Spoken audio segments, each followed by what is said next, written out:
اور ہم جب بندگی کرتے ہیں تو کون ہو جاتے ہیں؟ عابد. ابھی ہم کون ہیں؟ عبد. اللہ اکبر. اب ہم کون ہو گئے؟ عابد، عبادت کرنے والے. ہم کون ہیں؟ عبد. سحری کی، روزے کی نیت ہم نے کر لی کہ آج ہمیں روزہ رکھنا. اب ہم کون ہو گئے؟ عابد. یہ روزہ ہم نے کس کے لیے رکھا ہے؟ اللہ کے لیے. وہ کون ہے؟ معبود، جس کی عبادت کی جائے. ہم ہیں اب. اللہ اکبر. اب کون ہو گئے؟ عابد. اور یہ جو ہم کر رہے ہیں، اٹھنا بیٹھنا، سجدہ رکوع، یہ کیا ہے؟ عبادت. اور یہ نماز، یہ عبادت جس کے لیے کی جا رہی ہے وہ کون ہے؟ معبود. عبد کے معنی غلام، اور عبادت جو ہم کر رہے ہیں وہ ہے غلامی. جس کے لیے کر رہے ہیں وہ ہے مالک. اس فرق کو سمجھنے کی کوشش کیجئے گا. ہم اللہ کے عبد ہیں، غلام ہیں، ملازم نہیں ہیں. عبد میں اور ملازم میں فرق ہوتا ہے. ملازم کس کو کہتے ہیں؟ مثلا ہم سرکاری نوکر ہیں، کسی جگہ پر ہماری سروس ہے، ہم 9 بجے گئے اور 5 بجے وہاں سے چھٹی ہو گئی ہماری. 5 بجے کے بعد ہم آپ کا کام کر بھی سکتے ہیں اور نہیں بھی کر سکتے، یہ میری مرضی. آپ زبردستی ہم سے کام نہیں کرا سکتے ہو. میری بینک میں ڈیوٹی ہے، ایک مثال دے رہا ہوں میں، ہے نہیں. میری بینک میں ڈیوٹی ہے، بینک 10 بجے کھلتی ہے اور 5 بجے بند. ہمیں جاب ملی ہے، سرکاری جاب ہے. 10 بجے آپ آئیے بینک اور 5 بجے تک آپ کو رہنا ہے. 10 بجے سے 5 بجے تک ہماری ڈیوٹی ہے. 5 بجے کے بعد ہم جا سکتے ہیں. 5 بجے کے بعد ہم سے کوئی زبردستی کام نہیں کرا سکتا ہے. اگر 5 بجے کے بعد کرانا چاہو گے تو اوور ٹائم آپ کو اس کا پیسہ ہمیں دینا پڑے گا. وہ بھی ہماری مرضی کے اوپر. ہم چاہیں گے تو کریں گے اور چاہیں گے تو نہیں کریں گے. آپ زبردستی ہم سے نہیں کرا سکتے ہیں. اس کو کہتے ہیں ملازم، اس کو کہتے ہیں سروینٹ. لیکن ہم اللہ کے ملازم نہیں ہیں، ہم اللہ کے سروینٹ نہیں ہیں، ہم اللہ کے غلام ہیں، ہم اللہ کے عبد ہیں. ہمیں ہر حال میں اللہ کا حکم اینی ٹائم ماننا پڑے گا. یہ نہیں 5 وقت کی نماز پڑھ لی، ہو گئی عبادت، بس اب آپ فری ہو گئے. نہیں. ان اللہ اشترى من المؤمنین انفسهم واموالهم بان لهم الجنہ.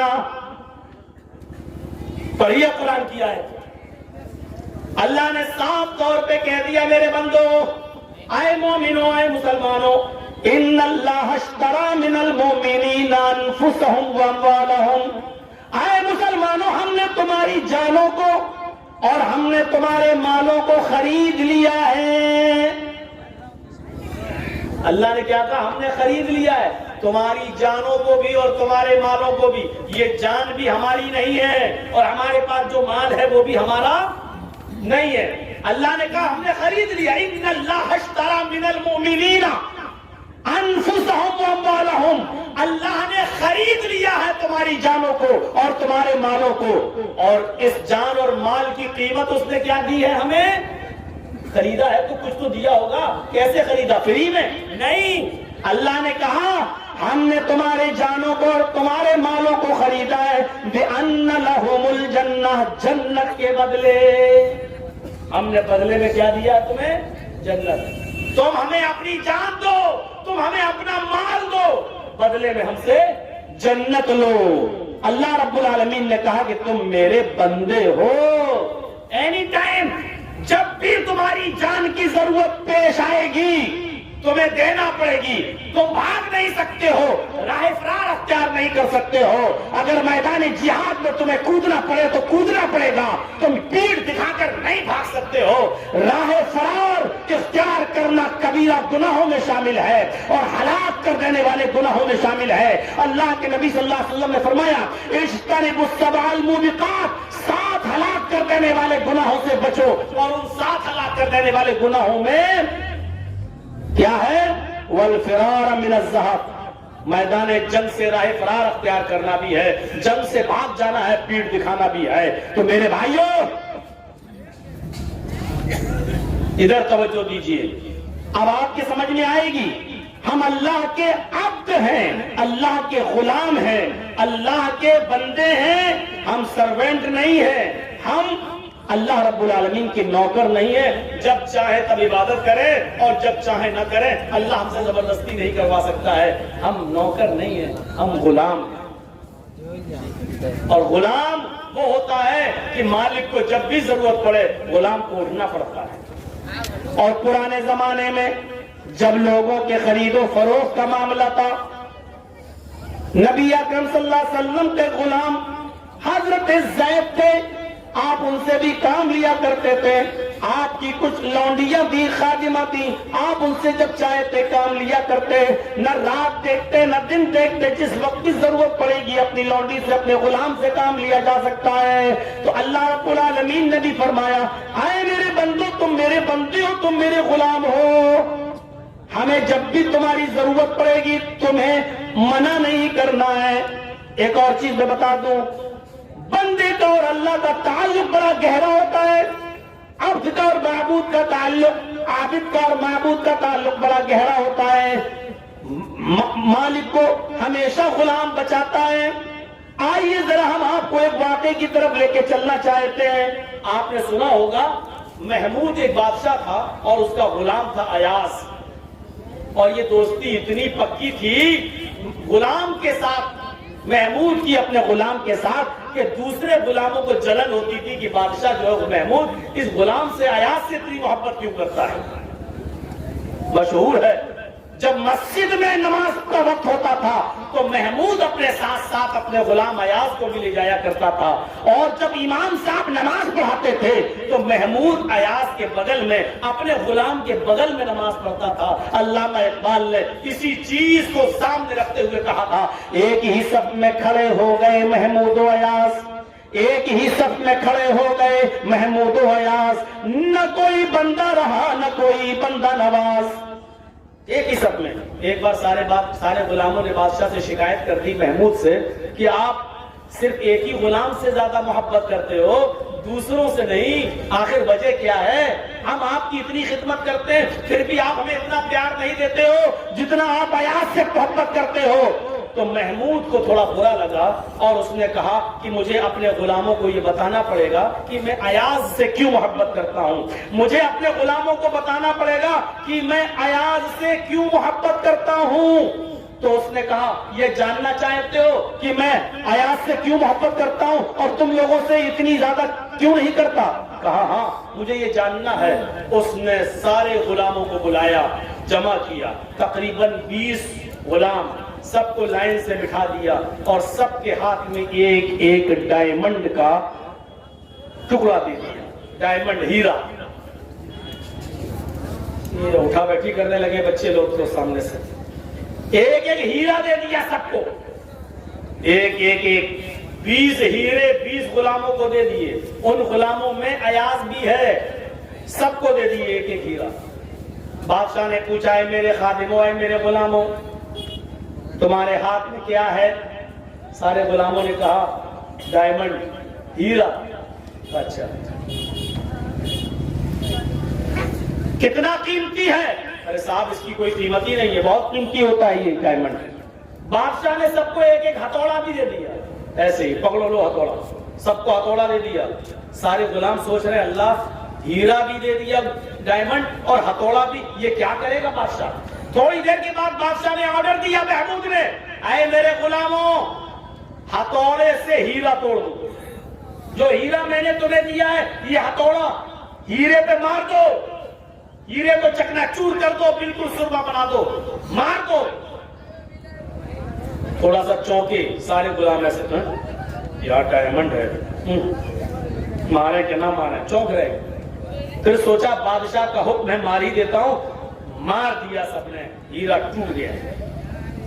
20 غلاموں نے ہیرے پر ہتھوڑا مار دیا, اور 20 غلاموں میں ایاز بھی شامل تھا, اس نے بھی مار دیا, ہیرا ٹوٹ گیا. اب بادشاہ نے ایک ایک کر کے سب کو بلایا, ذرا ہیرا کیوں توڑا؟ خود آرڈر دیا تھا اور اب کیا کہہ رہا ہے, ہیرا کیوں توڑا؟ اس نے کہا صاحب آپ کا حکم تھا میں نے توڑ دیا. دوسرے سے پوچھا یہ تم نے کیوں توڑا؟ اس نے کہا بادشاہ صاحب آپ نے کہا توڑ دو میں نے توڑ دیا۔ تیسرے سے پوچھا تم نے کیوں توڑا؟ اس نے بھی جواب دیا کہ آپ کا حکم ہیرے سے بڑھ کر نہیں تھا، آپ کا آرڈر تھا توڑنے کا، میں نے توڑ دیا، آپ کی نافرمانی کرنا میں نے مناسب نہیں سمجھا۔ سب نے یہی جواب دیا۔ ایاس کی جب باری آئی، لاسٹ میں ایاس کی باری آئی، ایاس کو بلایا ادھر آؤ، ہیرا تو تم نے بھی توڑا ہے؟ جی توڑ دیا۔ تم نے کیوں توڑا؟ تم نے کیوں توڑا؟ تو ایاس نے اس کا جواب کتنا خوبصورت دیا۔ ایاس نے کہا بادشاہ سلامت، میرے کانوں نے آپ کا حکم سنا توڑ دو، لیکن میرے دماغ کا قصور تھا، میری عقل کا قصور تھا کہ میں آپ کے حکم کو سمجھ نہ سکا، اور میرے ناقص عقل نے، میری ناقص کھوپڑی نے کہا توڑ دینا چاہیے، یہ میرے عقل کا قصور تھا کہ میں آپ کی بات کو سمجھ نہ سکا، آپ کے حکم کو سمجھ نہ سکا، اور میں نے ہیرا توڑ دیا۔ دیکھیے جواب سب نے دیا، جواب ایاز نے بھی دیا، سارے غلاموں نے جواب یہ دیا آپ کا حکم تھا توڑ دو، میں نے توڑ دیا، آپ کے حکم سے بڑھ کر تھوڑی کوئی چیز ہے۔ ایاز سے پوچھا تم نے کیوں توڑا؟ ایاز نے کہا میں نے اس لیے توڑ دیا کیونکہ آپ نے حکم دیا، لیکن میرا دماغ، میری کھوپڑی، میری عقل سمجھ نہیں سکی آپ کہنا کیا چاہتے تھے، یہ میرے عقل کا قصور ہے کہ میں نے آپ کے ہیرے کو توڑ دیا، یہ میری عقل کا قصور ہے۔ محمود نے کہا آئے غلاموں، دیکھا میں ایاز کو کیوں چاہتا ہوں، ایاز سے سب سے زیادہ محبت کیوں کرتا ہوں، ایاز کو کیوں پسند کرتا ہوں، اب سمجھ میں آیا؟ میں نے تم سب کو آرڈر دیا تھا ہیرا توڑنے کا، ایاز کو بھی حکم دیا تھا ہیرا توڑنے کا، تم سب نے میرا حکم مانا، ایاز نے بھی میرا حکم مانا، تم سب سے پوچھا ہیرا کیوں توڑا، تم نے کہا آپ کا حکم تھا توڑ دو، توڑ دیا، آپ کا حکم تھا توڑ دو اس لیے توڑ دیا، لیکن ایاز نے کیا کہا یہ میری عقل کا قصور تھا کہ میں سمجھ نہیں پایا، یعنی اس نے میرے اوپر آنچ نہیں آنے دی، حالانکہ حکم میں نے ہی دیا تھا، لیکن اس نے میرے اوپر آنچ نہیں آنے دی اور بڑی خوبصورتی کے ساتھ مجھے بچا لیا، اور اس نے سارا قصور اپنی عقل کا اپنے اوپر لے لیا کہ یہ میری عقل کا قصور ہے۔ میرے بھائیوں، ایک بندے کا تعلق اپنے رب کے ساتھ ایسا ہی ہونا چاہیے، جب وہ کوئی اچھا کام کرے تو کہے کہ رب نے مجھے ہدایت دی، اللہ نے مجھے توفیق دی، اور جب وہ کوئی غلط کام کرے اور گناہ کی طرف آگے بڑھے اور اس سے کوئی گناہ سرزد ہو جائے تو وہ اللہ کو دوش نہ دے، وہ یہ نہ کہے کہ اللہ نے مجھے گمراہ کر دیا، وہ یہ نہ کہے کہ اللہ نے مجھے بہکا دیا، بلکہ وہ یہ کہے کہ اللہ نے تو مجھے ہدایت ہی دی تھی لیکن شیطان نے مجھے راستے سے بہکا دیا، اور شیطان کے اوپر الزام لگا دے، میرے اوپر الزام نہ لگائے، یعنی اللہ کے اوپر نام۔ جبکہ ہر خطبے میں ہر مقرر پڑھتا ہے، ہم اور آپ جتنے سب پڑھتے ہیں من یہدہ اللہ فلا مضل لہ ومن یضلل فلا ہادی لہ، اللہ جس کو ہدایت دے اس کو کوئی گمراہ نہیں کر سکتا، اور جس کو اللہ گمراہ کر دے اس کو کوئی ہدایت نہیں دے سکتا۔ یہ حدیث ہے، بخاری کے اندر موجود ہے، حدیث میں کیا ہے؟ اللہ جس کو ہدایت دے اس کو کوئی گمراہ نہیں کر سکتا، اور جس کو اللہ گمراہ کر دے اس کو کوئی ہدایت نہیں دے سکتا، یعنی ہدایت بھی اللہ دیتا ہے اور گمراہ بھی اللہ ہی کرتا ہے، لیکن بندے کا اللہ کے ساتھ تعلق یہ ہونا چاہیے کہ جب وہ کوئی اچھا عمل کرے تو کہے یہ میرے رب کی توفیق سے ہے، یہ میرے رب کی ہدایت سے ہے، اور جب وہ کوئی غلط کام کرے تو یہ کہے کہ اس میں شیطان کا قصور ہے، شیطان نے ہم کو بہکا دیا، شیطان نے ہم سے یہ غلط کام کرا دیا۔ میرے پیارے ساتھیوں، وہ اپنے رب کے اوپر الزام نہ لگنے دے۔ یہ ایک عبد کا تعلق، عابد کا تعلق معبود سے ہونا چاہیے۔ ابھی عبد اور عبادت یہ بتا رہا ہوں میں آپ کو، یہ تعلق ہونا چاہیے بندے کا اللہ سے کہ وہ اچھے کام کی نسبت تو اللہ کی طرف کرے، لیکن غلط اور برے اور گھٹیا اور رذیل کام کی نسبت وہ شیطان کی طرف کرے، اپنے اللہ پر آنچ نہ آنے دے، اپنے رب پر آنچ نہ آنے دے۔ اب سنیے عبادت کی تعریف کیا ہے۔ عبادت کی تعریف علامہ ابن القیم الجوزی رحمت اللہ علیہ نے جو کی ہے عربی زبان میں، وہ یہ کی ہے کہ وَعَلَمْ أَنَّ النِّيَّةَ رُوحٌ وَالْعِبَادَةَ جَسَدٌ وَلَا الْحَيَاةَ لِلْجَسَدِ بِدُونِ الرُّوحِ۔ یہ عبادت کی تعریف کی ہے علامہ ابن قیم الجوزی رحمت اللہ علیہ نے. وعلم، جان لو، سن لو، ان النیت روح، نیت روح ہے، والعبادت جسد، عبادت جسم ہے. دیکھیے ہماری باڈی دو چیزوں سے مل کر بنی ہے، ایک تو باڈی ہے اور ایک روح ہے. روح اور جسم سے مل کر یہ شریر تیار ہے. اگر روح نکال دی جائے تو جسم کی کوئی حیثیت نہیں ہے. آپ کا بیٹا جو آپ کی آنکھوں کا ٹھنڈک ہے، آپ کی آنکھوں کا تارا ہے، ابھی اگر اس کے اندر سے روح نکال لی جائے تو 2-4 گھنٹے رونے پیٹنے کے بعد، 7-8 گھنٹے رکھنے کے بعد آپ اپنے اسی آنکھوں کے نور کو، اسی لخت جگر کو، اس آنکھوں کی ٹھنڈک کو آپ اپنے گھر میں نہیں رہنے دیں گے. اٹھا کر قبرستان میں لے جائیں گے اور دفن کر دیں گے. کیوں؟ کیونکہ اب یہ جسم بغیر روح کے بیکار ہے. بغیر روح کے اب یہ جسم بیکار ہے. اب اس جسم کی کوئی حیثیت نہیں ہے. اب اس جسم کی کوئی حیثیت نہیں ہے کیونکہ روح نکل چکی ہے. تو عبادت کی روح بتائی ہے. اب آئیے ذرا ہم اب جو چیز بتا رہا ہوں وہ سننے کے لائق ہے. علامہ ابن قیم نے کیا کہا ہے؟ وَعَلَمْ أَنَّ النِّيَّةَ رُوحٌ، نیت روح ہے. نیت روح ہے. کوئی بھی عبادت آپ کریے، اگر اس کے اندر نیت اچھی ہے تو وہ عبادت زندہ ہے. اگر اس عبادت میں نیت بیکار ہے تو وہ عبادت بیکار ہے، وہ عبادت مردہ ہے، اس کی کوئی حیثیت نہیں ہے. تو ان نیت روح، نیت روح ہے، اور عبادت جسد، اور عبادت جسم ہے. عبادت جسم ہے. وَلَا الْحَيَاةَ لِلْجَسَدِ بِدُونِ الروح، اور جسم جو ہے بغیر روح کے کوئی زندگی نہیں ہے.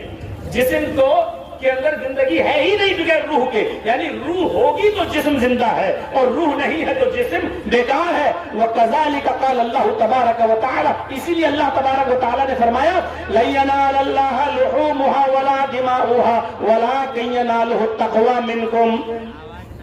اللہ رب العالمین کو قربانی کا گوشت اور اس کا خون نہیں پہنچتا. یعنی جو قربانی کرتے ہو یہ قربانی عبادت ہے اور اس کی روح نیت ہے. اگر آپ اچھی نیت سے قربانی کر رہے ہیں تو قبول ہے. اور قربانی میں اگر آپ کی نیت ٹھیک نہیں ہے، اچھا یہ 10,000 کا بکرا لایا ہے، میں 15 کا لے کے آؤں گا. یہ اچھا یہ ایک بکرا کر رہا ہے، میں 2 بکرے کروں گا.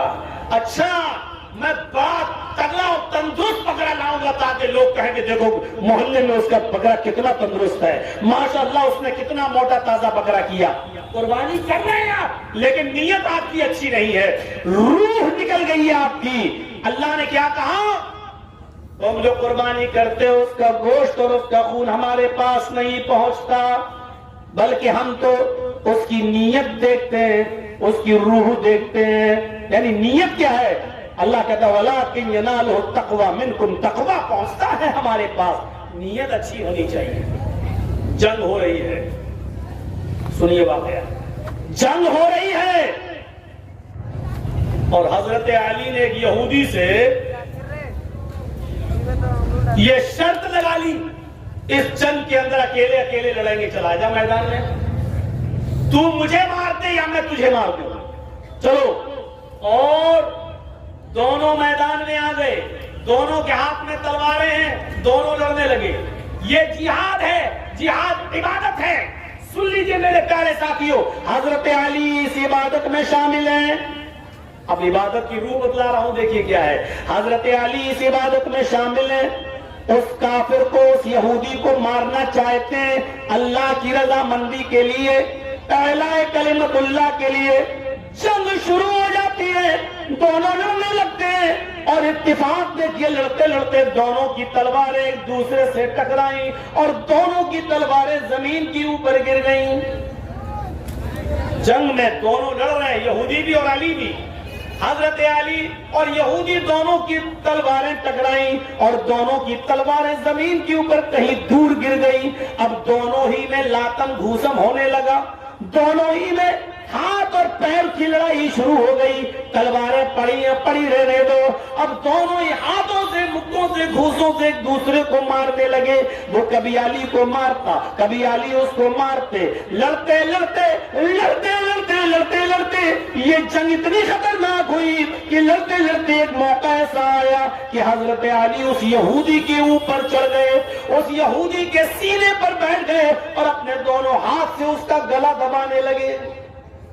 حضرت علی اس کا گلا دبانے لگے کس کے، اور شرط یہی تھا، کیا تھی شرط؟ یا تم مجھے مار دو یا میں تمہیں مار دوں۔ حضرت علی اس کا گلا ایسے پکڑ کے دبانے لگے، کس کے زور سے جب دبایا تو اس یہودی نے ایک چالاکی سے کام کیا، اور چالاک یہودی بہت چالاک قوم ہوتی ہے، اور چالاک نہ ہو تو اسرائیل کے اندر ایسے ہی سارے عربوں کو نچا رہی ہو یہ اسرائیل قوم، بڑی شاطر قوم ہوتی ہے یہ یہودی، بڑی چالاک قوم ہوتی ہے یہ۔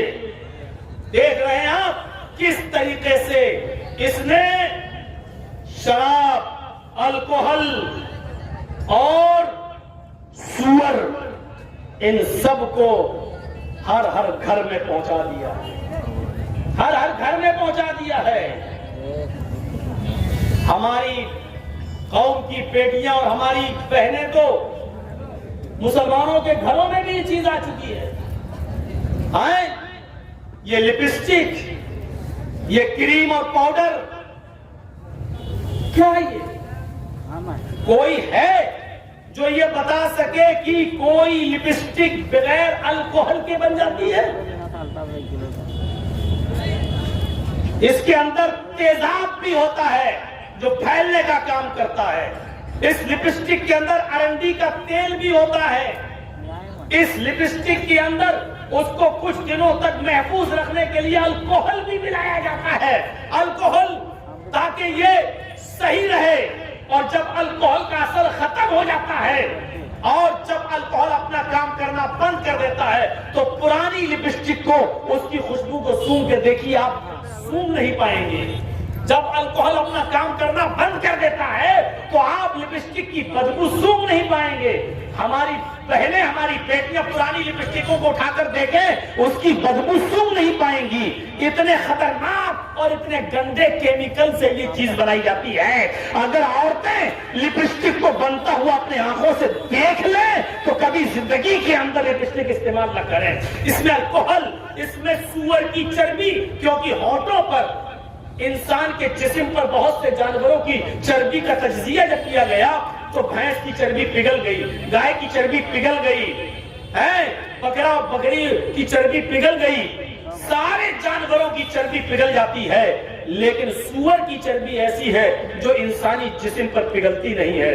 اس کو ڈال دو اور بدن کی حرارت سے بھی وہ پگھلتی نہیں ہے۔ تو ایسی چربی کی ضرورت تھی جو ہونٹوں پر ٹک سکے، جو پگھلے نہیں اور پھیلے نہیں۔ اس لیے اسرائیل نے اور ان یہودیوں نے لپسٹک کے اندر سور کی چربی کو ملانا شروع کر دیا تاکہ یہ ہونٹوں پر جم سکے۔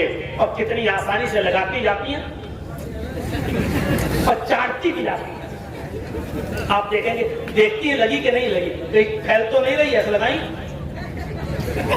یہ گھر گھر تک پہنچ چکا ہے، یہ گھر گھر تک۔ کتنی عیار اور مکار قوم ہے یہ یہودیت، جس نے سور کو ہمارے گھروں تک پہنچا دیا۔ اور یہ بیچارے بہت بڑے شاکاہاری بنتے ہیں جو ہر جانور رام رام رام رام رام، ان کی عورتیں بھی سور کی چربی استعمال کر رہی ہیں، گھر گھر پہنچ چکی ہے۔ اور لپسٹک کو اور خوبصورت بنانے کے لیے ایک ایک لپسٹک کی قیمت، میرے بھائیوں آپ ہمارے لکھنؤ میں آئیے اور لولو مال میں جائیے جو ایشیا کا سب سے بڑا مال مانا جاتا ہے، لولو مال، ایک ایک لپسٹک کی قیمت میں نے دیکھی ہے 50-50 ہزار روپے ایک لپسٹک، اتنی سی۔ اب بڑے لوگ جو جن کے پاس حرام کی کمائی ہے وہ لوگ خریدتے بھی 50-50 ہزار کی، گھر گھر تک پہنچا دیا ہے اس کو۔ اور یہ پاؤڈر اور کریمیں جو بن رہی ہیں، میرے بھائیوں اگر آپ ان کی حقیقت جان لیں تو تعجب کریں گے۔